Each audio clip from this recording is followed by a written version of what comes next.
नमस्ते, मेरा नाम है सिद्धांत। मेरे साथ फ्रेम में है अंशुमान जी। ये है खर्चा पानी। आज सोमवार है, खबरें बड़ी बड़ी। अंशुमान जी, क्या हाल चाल, कैसे हैं? मैं बिल्कुल अच्छा हूँ सिद्धांत। आपका भी स्वागत है खर्चा पानी के सोमवार के संस्करण में। खबरें हैं थर्ड वेव को लेकर। एसबीआई का एक प्रोजेक्शन आया है, उस पर बातचीत करेंगे। बिजनेसेस को थोड़ा सा रिशफल किया गया है, उनके स्ट्रक्चर्स को, देश उसके उनके स्ट्रक्चर को थोड़ा सा। तो देश में इसको लेकर जो सत्ताधारी पार्टी है भारतीय जनता पार्टी, उनके नेताओं का, प्रधानमंत्री का, पीयूष गोयल का, कॉमर्स मिनिस्टर को का, सबका थोड़ा सा उत्साह ऊपर है। तो उसको थोड़ा सा, उस पर थोड़ी बातचीत करने की कोशिश करेंगे। और आखिर में है दालों को लेकर केंद्र सरकार का नया ऐलान, कौन सा समीकरण दर्शाता है। सबसे पहले third wave, SBI research. Third wave को लेकर अंशुमान जी, उनका ऐलान है अगस्त में शुरुआत हो जाएगी। मतलब अब आप थर्ड वेव अगर गूगल में कीवर्ड सर्च करते हैं, थर्ड वेव में एसबीआई की रिसर्च की रिपोर्ट के अनुसार बनी न्यूज जो है, आपको सबसे ऊपर दिखाई देती है। और ये वो समय है जब हम उस डेडलाइन के आसपास खड़े हैं अंशुमान जी। एसबीआई रिसर्च कर रहा है कि अगस्त में शुरू हो जाएगी, सितंबर अक्टूबर तक इसका पीक आएगा। आप ध्यान दीजिए कि थर्ड वेव का जब 2 महीने पहले ऐलान हुआ था, अप्रैल मई के आसपास, तब भी यही कहा गया था कि सितंबर अक्टूबर में इसका पीक आएगा। तो क्या अब हम धीरे धीरे थर्ड वेव के उसमें पहुंच चुके हैं? और मतलब मुझे तो पिछले 2 दिनों की जो पहाड़ों से फोटो आ रही है, मनाली से फोटो आ रही है, शिमला के रास्ते पर जाम लगा हुआ है, उत्तराखंड के तमाम शहरों में लोग भरे पड़े हैं, सोशल डिस्टेंसिंग का अभाव है। तो वो इतनी मूर्खतापूर्ण और इतनी ज्यादा लापरवाह किस्म की भीड़ है कि उसको देख के लगता है कि एसबीआई रिसर्च का कहना सही भी हो सकता है। अंशुमान जी। सिद्धांत, वायरोलॉजिस्ट, मेडिकल प्रोफेशनल और इकोनॉमिस्ट और इकोनॉमिक मार्केट दोनों ही कोविड को बहुत करीब से परख रहे हैं। और इसलिए खर्चा पानी और अर्थात में हमारी चर्चाओं में बार बार कोविड आता है, सिर्फ इसलिए नहीं क्योंकि वो हेल्थ की क्राइसिस नहीं है, वो बहुत बड़ी क्राइसिस है इकोनॉमी के लिए, बहुत बड़ी क्राइसिस है बजट्स के लिए। इसलिए अगर आपको आश्चर्य हो कि एसबीआई रिसर्च थर्ड वेव की भविष्यवाणी क्यों कर रहा है और भारत में बैठे हुए बाकी जो वैज्ञानिक हैं, जो सरकारी संस्थाएं हैं, वो खुलकर क्यों नहीं कह रही, तो आपको आश्चर्य नहीं होना चाहिए। क्योंकि दुनिया में कोविड को लेकर पिछले 1-1.5 साल में काफी डेटा क्रंच किया जा चुका है। हमने भारत में नहीं किया, हमारे पास डेटा था पर हमने उसे नहीं किया। पर दुनिया में इतने मॉडल डेवलप हो चुके हैं जो ये बता सकते हैं कि अगली वेव कब आएगी और उस वेव का तरीका क्या है। एसबीआई रिसर्च ने अपनी रिपोर्ट के हिसाब से बताया है कि अगस्त से थर्ड वेव शुरू होगी, जो कम से कम 1 महीने जारी रह सकती है, यानी सितंबर के एंड तक उसके पीक होने की संभावना है। ये आकलन दुनिया के और भी कई देशों में कई सारी एजेंसियों ने किया है, अलग अलग देशों में तीसरी वेव के कुछ लक्षण हमको अन्य देशों में भी मिलने लगे हैं। ब्रिटेन में भी तीसरी वेव के लक्षण आने लगे हैं, रशिया में भी तीसरी वेव के लक्षण आने लगे हैं। तो हम इस मामले में कहीं से एलूफ या हम कहीं से अलग नहीं है।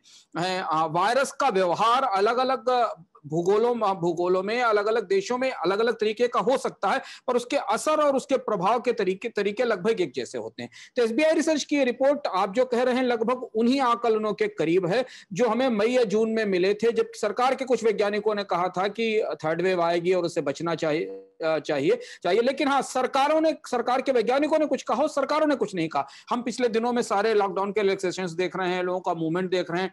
जिन टूरिस्ट की बात का हम कह रहे हैं, उसके लिए तो एक पूरा शब्द ही पैदा हो गया जिसका नाम रिवेंज ट्रेवल है। तो लोग अपने ही से बदला लेने लगे हैं भीड़ में पहुंचकर रिवेंज ट्रेवल करने के लिए, कि भीड़ में निकल पड़े कि हमें किसी तरीके से घूमने जाना है। उसका असर हमें आने वाले समय में दिखाई दे सकता है। एसबीआई की रिपोर्ट ये बताती है कि भारत में करीब करीब मौजूदा परिस्थिति में जो वैक्सीनेशन की रफ्तार है, वो ठीक अभी थोड़ी गति पकड़ी है, लेकिन अभी भी भारत की आबादी के हिसाब से और जितने लोगों के संक्रमित होने का प्रतिशत हमने पिछले साल में देखा था, उस हिसाब से कम है। अभी हमें नहीं पता है कि सेकेंड वेव कितने लोगों को और कैसे, थर्ड वेव कितने और कैसे लोगों को प्रभावित करेगी। पर दुनिया के बहुत सारे देशों में जो नए वर्जन आए हैं, डेल्टा या बाकी वर्जन, उनका असर दिखाई दे रहा है। दो ग्रुप हैं विशेषज्ञों के। एक विशेषज्ञ मानते हैं कि शायद उतनी डेडली नहीं होगी जितनी सेकेंड वेव थी। दूसरे लोग ये मान रहे हैं कि हमें इसके डेडलियर होने पर या डेडली होने पर के बारे में अभी कुछ कहना संभव नहीं है, क्योंकि अभी हमने इसका बड़े पैमाने पर फैलाव नहीं देखा है। लेकिन विज्ञान और अर्थशास्त्र दोनों एक जगह खड़े हैं कि थर्ड वेव आने की का पूरा खतरा है अगले महीने से। और शहरों में और बाजारों में और टूरिस्ट स्पॉट्स पर जो स्थिति है वो हमारे सामने है। चलते हैं अगली खबर की ओर। अगली खबर है एमएसएमई से जुड़ी। केंद्र सरकार ने हाल में ही रिटेल और होलसेल ट्रेड्स को एमएसएमईज के, मीडियम और स्मॉल स्मेल एंटरप्राइजेस के, उस पे जो उसका जो पूरा अम्ब्रेला है उसके तहत अंशुमान जी उन्होंने क्लब किया है। और लगभग लगभग ऐसे 2.5 करोड़ ट्रेड्स हैं जिसमें उन्होंने क्लब किया है इसमें। और नरेंद्र मोदी ने कहा है कि it is a landmark step. और लेकिन मेरा सवाल ये है कि क्या इन ट्रेड्स को एक्चुअली उस अम्ब्रेला में आने से फायदा मिलेगा, या कुछ बिटवीन द लाइंस हैं, या कुछ ऐसी बातें हैं जो हम पढ़ नहीं पा रहे हैं। अंशुमान जी। इसमें कई सारे बिटवीन द लाइंस है। दिलचस्प बात यह है कि 2017 में सरकार ने एक गजट नोटिफिकेशन के जरिए स्मॉल रिटेलर्स और होलसेल रिटेलर्स को एमएसएमई की कैटेगरी से बाहर कर दिया था। ज्यादा पुरानी बात नहीं है, जब एमएसएमई की कैटेगरी की परिभाषा बदली गई थी उस समय सरकार को यह महसूस हो रहा था कि शायद इन ट्रेडर्स को अलग रखा जाना चाहिए। यह विचार शायद 2016 में उस धारणा से उपजा था जब जीएसटी आया था कि साहब ये तो ट्रेडर्स तो अनऑर्गेनाइज्ड हैं और इनमें ये टैक्स की चोरी करते हैं और इनके कामकाज साफ सुथरे नहीं है, इसलिए इन्हें इससे बाहर किया जाना चाहिए। और एमएसएमई को मिलने वाली जो रियायतें थी, जिसकी परिभाषा बढ़ाकर अब सरकार स्वयं को थोड़ा प्रोग्रेसिव या दूरगामी सोचने वाला बता रही है, उन्हें उन सुविधाओं को केवल मैन्युफैक्चरिंग और सर्विसेज बेस्ड एमएसएमई तक सीमित कर दिया गया था। ये सुविधा क्या है कि अगर आप एमएसएमई डेडिकेटेड हैं, अगर आपके पास एमएसएमई का दर्जा है, तो रिजर्व बैंक के नियमों के तहत बैंकों को एक प्रायोरिटी सेक्टर लेंडिंग की व्यवस्था तय करनी पड़ती है, जिसके तहत उनको अपने निर्धारित लोन का एक हिस्सा उन प्रायोरिटी वाले क्षेत्रों को देना पड़ता है, जो जिन क्षेत्रों को सरकार वरीयता क्षेत्रों में डालती है और उन्हें कुछ थोड़ी रियायतें, कुछ विशेष सुविधाएं मिलती, जैसे कि अभी हमने आत्मनिर्भर पैकेज में क्रेडिट गारंटी स्कीम जैसी सुविधाएं देखी। उन एमएसएमई को उसका फायदा मिलता है। 2017 में सरकार को यह लगता था कि trader, wholesale trader, retail traders को इसकी जरूरत नहीं है, उन्हें एमएसएमई का हिस्सा नहीं माना जाना चाहिए, केवल मैन्युफैक्चरिंग और सर्विसेज बेस्ड जो कंपनियां हैं उनको इसका लाभ मिलना चाहिए। अब जो नया फैसला आया है उसमें सरकार ने करीब करीब 2.5 करोड़ रिटेल और होलसेल ट्रेडर्स को इसके दायरे में शामिल कर लिया है, ऐसा दावा किया गया है इस नई परिभाषा के तहत। अब इसके 2-3 आयाम हैं कि क्या इसका फायदा हमें एमएसएमईज को मिलेगा। एमएसएमई बॉडीज का यह कहना है कि विस्तार तो अच्छा है, लेकिन इससे जो मैन्युफैक्चरिंग इकाइयां हैं उनको मिलने वाले क्रेडिट का फ्लो कम हो जाएगा, क्योंकि उनके क्रेडिट की हिस्सेदारी मैन्युफैक्चरिंग कंपनियों के पास चली जाएगी। दूसरी तरफ जो ट्रेड और रिटेल सेक्टर है उसमें बहुत बड़ा हिस्सा अनऑर्गेनाइज्ड है, बहुत बड़ा हिस्सा छोटे ट्रेडर्स का है।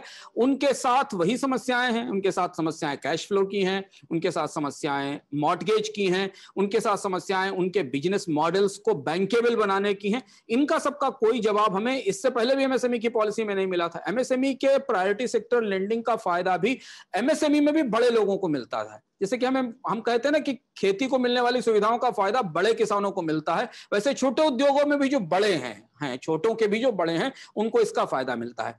ट्रेडर्स में भी ये होगा कि जो होलसेल ट्रेडर हैं, जो बड़े ट्रेडर हैं, जिनके पास अच्छे कैश बैलेंस हैं, जिनके पास अच्छा मॉर्टगेज मनी है, उन्हें शायद इसका लाभ ज्यादा मिलेगा। इस व्यवस्था का लाभ छोटे ट्रेडर्स को कितना मिलेगा हमें देखना पड़ेगा इस परिभाषा के विस्तार से।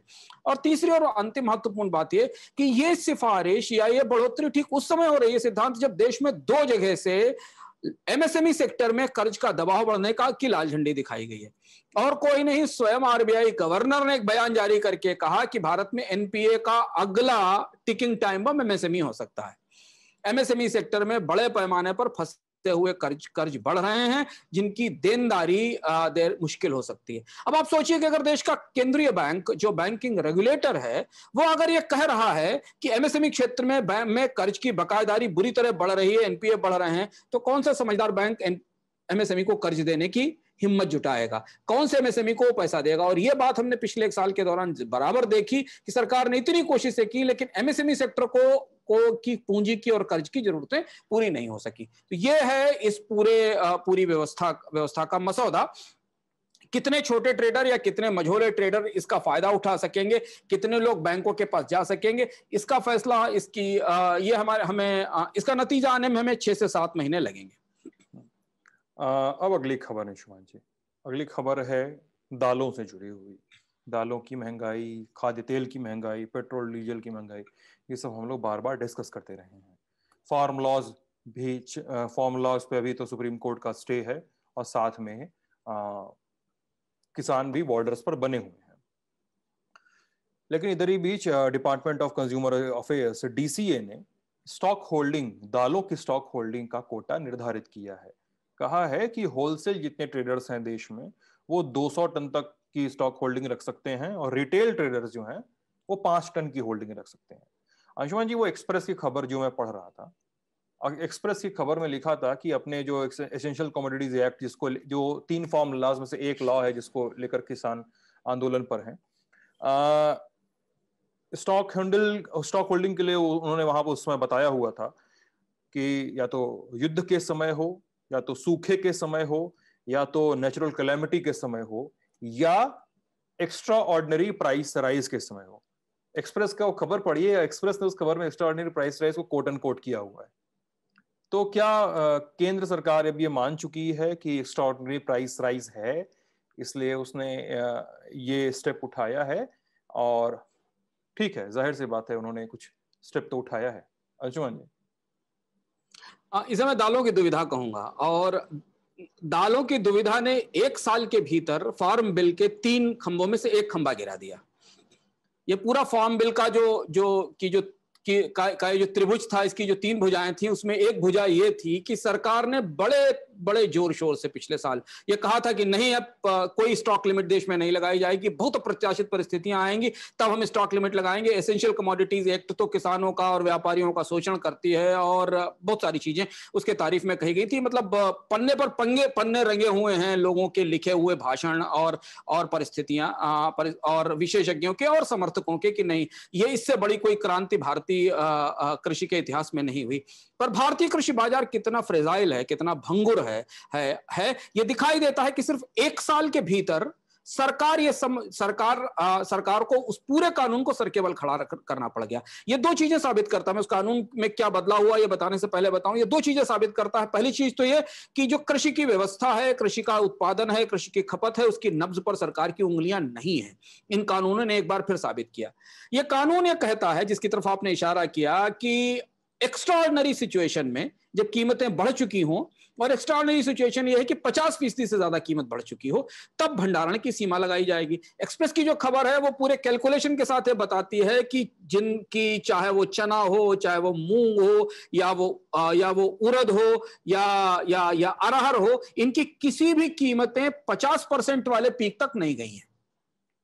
लेकिन जैसे ही राजनीतिक चुनौती बनना शुरू हुई, वैसे ही किसानों के हितों के ऊपर चुनाव का उपभोक्ताओं का हित सामने आ गया। और यह दुविधा हम लोगों ने जब कृषि कानून पर चर्चा की थी अपने इस कार्यक्रम में भी, अर्थात में कहा था कि सरकार के पास हमेशा सरकार इस दुविधा में रहती है कि वो किसानों और उपभोक्ताओं के हितों को कैसे समायोजित करे।